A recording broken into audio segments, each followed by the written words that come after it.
What's up everyone, this is DR with the WoW Breakdown 101, and today we're going to be going over the normal spoils of Pandaria melee point of view guide in the Siege of Orgrimmar. As with all of my point of view guides, I will break down the fight like a puzzle, piece by piece, step by step, to help you get past the encounter as you roll. I will not go over how to down this boss as a raid, so if you're raid lead, then click the link below, otherwise this guide is all you're going to need. This boss fight is basically a bunch of trash mobs that come out of crates that you are going to open, and there are a total of 8 mini-bosses contained in the 8 large crates. There are 4 quadrants in the room that you will have to clear by killing mobs in the crate.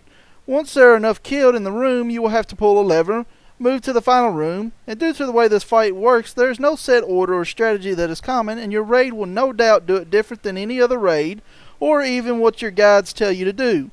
What I will do is go over everything you need to know about this fight, and regardless of which crates are open, how you as a melee DPS will handle the encounter, and the target priority you will have.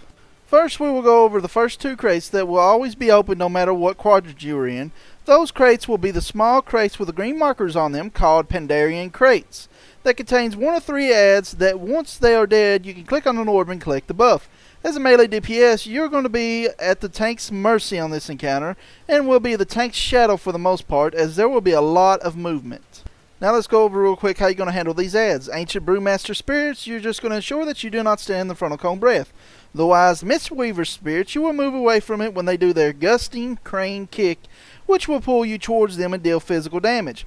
Finally, Nameless Windwalker Spirits will put a path of blossoms. While the flowers on the ground may be pretty, you do not want to stand in them. So, once the tank opens these crates, you're going to burst them down ASAP and avoid those 3 abilities.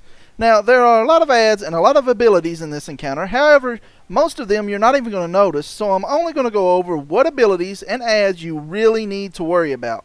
The first quadrant we're going to go over is going to be the Mogu quadrant. As your tank starts opening crates, you will just cleave down any of the small crates that are open, as they pose no real threat save for one. Barrier urns will send out sparks of life, and if you do not take out this ad fast, your group can easily become overrun with the sparks of life. When you see a burial urn, as your tanks are opening the crates, you will focus this ad down ASAP over any other ad, and they do not have much life. The second ad you're going to be focusing on is going to be in the medium crates, called the Modified Anima Golems. This casts 2 problematic abilities.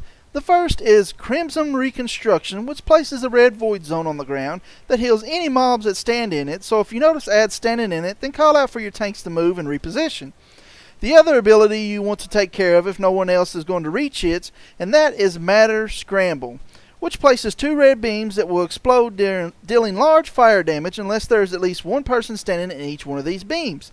Heals in range should get these, as you will lose too much DPS by taking this ability. Finally, the only other ad that you're going to be concerned about as a melee DPS is in the Massive Crate that will contain 1 of 4 possible Mogu Elders. This crate is the mini-boss and needs to be taken out ASAP, and only the burial urns will take priority over this ad.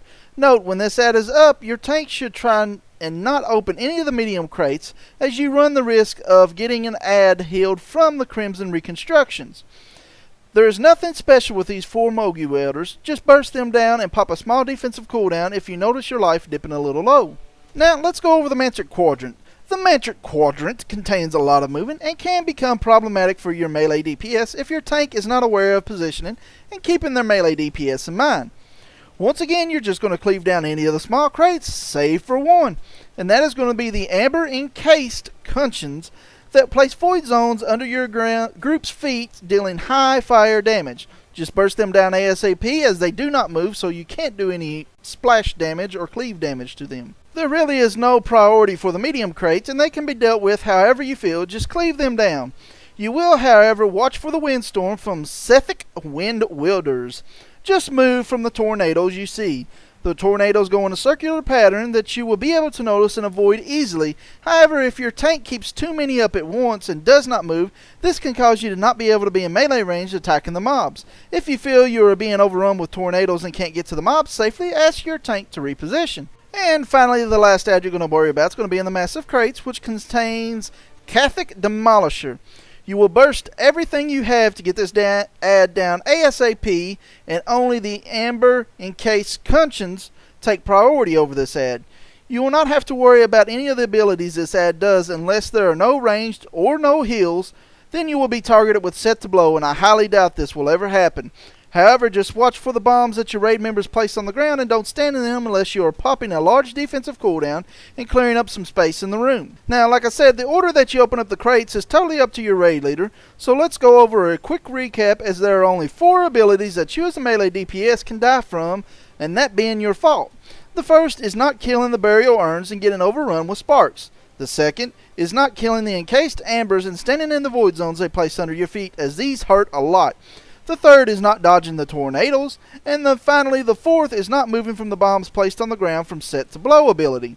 One other thing to note here is that you can do a lot of AoE damage trying to push your DPS numbers up. However, when your DPS and high priority targets are up, it is more efficient to burst down with cleave so those targets die ASAP, making the encounter much smoother.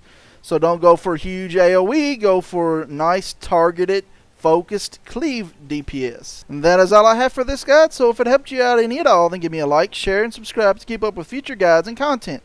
Have a suggestion for a future video, then leave them in the comments section below, or email me at thewowbreakdown@gmail.com. Have fun, and see you again next time.